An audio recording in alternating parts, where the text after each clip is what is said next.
Hola amigos, ¿cómo están? Espero que muy bien. El día de hoy vamos a hacer el reto de limón pelado.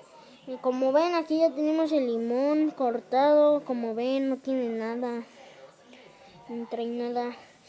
Como ven, nos vamos a comer. Espero y les vaya a gustar este video. Espero que le den like, que se suscriban.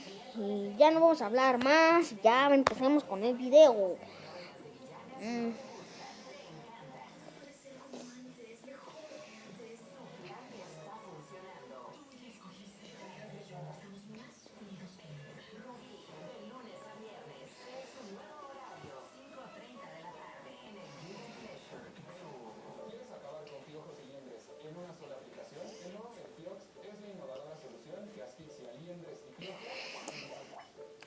Wow.